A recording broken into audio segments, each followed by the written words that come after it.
বন্ধুরা, আমরা যদি দ্বিতীয় শ্রেণীর গণিত বইয়ের ৩৭ নম্বর পৃষ্ঠার একদম উপরে লক্ষ্য করি, দেখো এখানে শুরুতেই বলা হয়েছে ক্রমবাচক সংখ্যা ষষ্ঠ থেকে দশম। আচ্ছা, তাহলে আজকে আমরা আলোচনা করব ক্রমবাচক সংখ্যার ষষ্ঠ থেকে দশম পর্যন্ত। ঠিক আছে? আচ্ছা, তাহলে দেখো এখানে শুরুতেই কিন্তু আমরা দেখতে পাচ্ছি এই যে চার্ট, মানে এই যে ছকটি দেওয়া রয়েছে, এখানে শুরুতেই বলা হয়েছে কি সংখ্যা। আমরা দেখতে পাচ্ছি এখানে বলা হয়েছে ৬, ৭, ৮, ৯, ১০। এগুলো কিন্তু সাধারণ সংখ্যা, তাই না? ৬, ৭, ৮, ৯, ১০। এবারে নিচে বলা হয়েছে কি ক্রমবাচক সংখ্যা। এখন দেখো ক্রমবাচক সংখ্যায় আমরা দেখতে পাচ্ছি এখানে বলা হয়েছে ষষ্ঠ, সপ্তম, অষ্টম, নবম, দশম।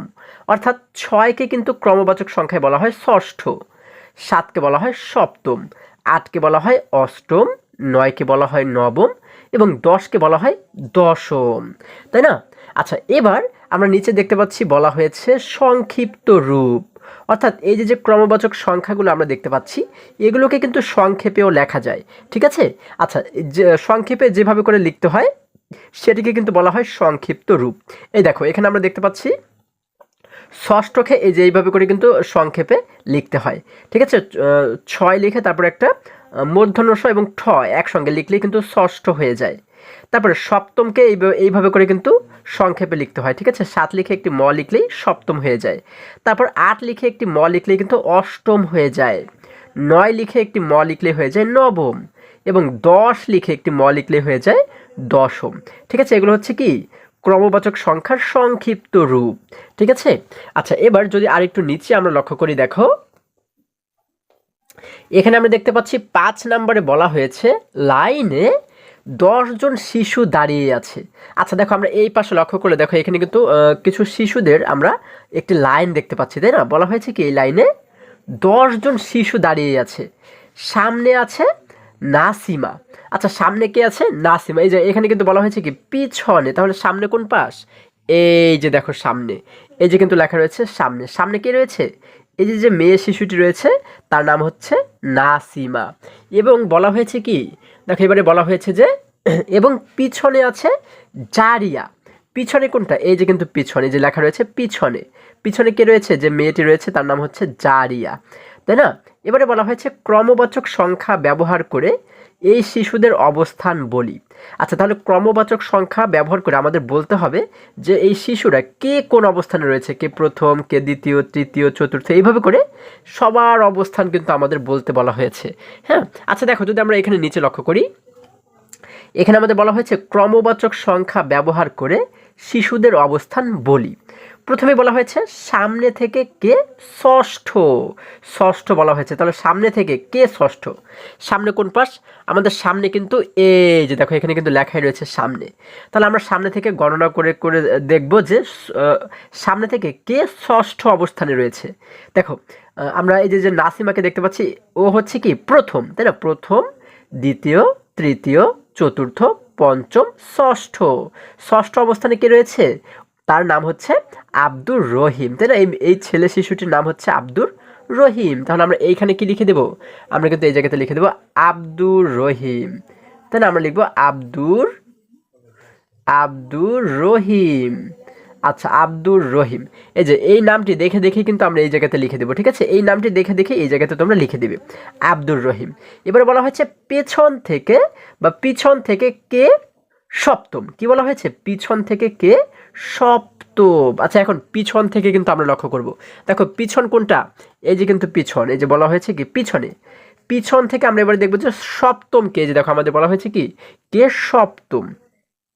দেখো আমরা যদি গণনা করি, প্রথম, দ্বিতীয়, তৃতীয়, চতুর্থ, পঞ্চম, ষষ্ঠ, তারপর হচ্ছে কি এই যে দেখো সপ্তম। সপ্তমে কে রয়েছে? সপ্তমে যে রয়েছে তার নাম হচ্ছে ডেভিড। আচ্ছা, তাহলে ডেভিড কিন্তু সপ্তমে। আমরা এখানে লিখে দেবো কি ডেভিড। এই যে এটি দেখে দেখে, এই বানানটি দেখে দেখে তোমরা লিখে দিবে এই জায়গাতে ডেভিড। দেখো আমরা লিখে দিলাম ডেভিড, ডেভিড, তাই না? আমরা লিখে দিলাম ডেভিড। আচ্ছা, এবারে কি বলা হয়েছে? এবারে দেখো আমাদের এখানে বলা হয়েছে সামনে থেকে কে নবম। এবার কিন্তু সামনে থেকে বলা হয়েছে, আমরা সামনে থেকে গণনা করে করে দেখবো যে সামনে থেকে কে নবম অবস্থানে রয়েছে।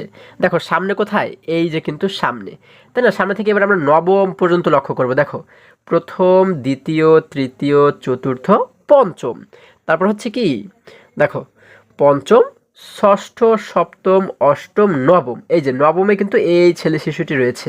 তাহলে তার নাম হচ্ছে কি, তার নাম হচ্ছে রতন। তাহলে আমরা এই রতন এই নামটা দেখে দেখে কিন্তু এই জায়গাতে লিখে দেব, তাই না? সামনে থেকে কে নবম, রতন, আমরা এখানে লিখে দেব রতন, র ত ন, রতন। আচ্ছা এবারে এরপরে বলা হয়েছে আলিয়ার অবস্থান কততম। এবার কি বলা হয়েছে, আলিয়ার অবস্থান কততম, সামনে থেকে কততম, হ্যাঁ এখানে লিখবো, এবং পিছন থেকে কততম, দুইটাই কিন্তু আমাদের এখানে লিখতে বলা হয়েছে। তাহলে আলিয়া, আলিয়া কোথায় দেখো তো, আলিয়া আমরা যদি আলিয়া খুঁজি, দেখো আলিয়া কোথায়, এই যে কিন্তু আলিয়া, দেখো এই যে আলিয়া, তাই না? তাহলে আলিয়ার অবস্থান এই পিছন থেকে কততম এবং এই সামনে থেকে আলিয়ার অবস্থান কততম, তাই না? আমরা যদি সামনে থেকে প্রথমে একটু গণনা করি, দেখো সামনে থেকে আলিয়া কততম অবস্থানে রয়েছে, প্রথম, দ্বিতীয়, তৃতীয়, চতুর্থ, তারপর হচ্ছে কি পঞ্চম, ষষ্ঠ, সপ্তম, অষ্টম, এই যে কিন্তু আলিয়া, দেখো আলিয়া রয়েছে কোন অবস্থানে, অষ্টম অবস্থানে, তাই না? তাহলে প্রথম থেকে কিন্তু আলিয়া রয়েছে অষ্টম, তাই না? বা সামনে থেকে, তাহলে আমরা এখানে দেখতে পাচ্ছি সামনে থেকে তার অবস্থান হচ্ছে কত, অষ্টম, আমরা এখানে লিখে দেব অষ্টম, তাই না? আমরা লিখে দেব অষ্টম, অষ্টম, ঠিক আছে, অষ্টম। আচ্ছা এবার বলা হয়েছে পিছন থেকে, অর্থাৎ পিছন থেকে আলিয়ার অবস্থান কত। দেখো এবার যদি আমরা পিছন থেকে লক্ষ্য করি, এই যে হচ্ছে পিছনে, তাই না? আলিয়া কোথায়, এই যে কিন্তু আলিয়া, দেখো পিছন থেকে কততম, দেখো প্রথম, দ্বিতীয়, তৃতীয়, পিছন থেকে কিন্তু সে তৃতীয় অবস্থানে রয়েছে, তাই না? তাহলে আমরা এখানে কি লিখবো, পিছন থেকে তৃতীয়, তৃতীয় কিভাবে লিখেছে,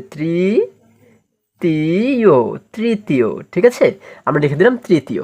আচ্ছা তারপরে দেখো যদি আরেকটু নিচে লক্ষ্য করি, এখানে কিন্তু একটি মেয়ে শিশু রয়েছে, সে বলেছে প্রত্যেক শিশুর অবস্থান দুইভাবে প্রকাশ করতে পারি।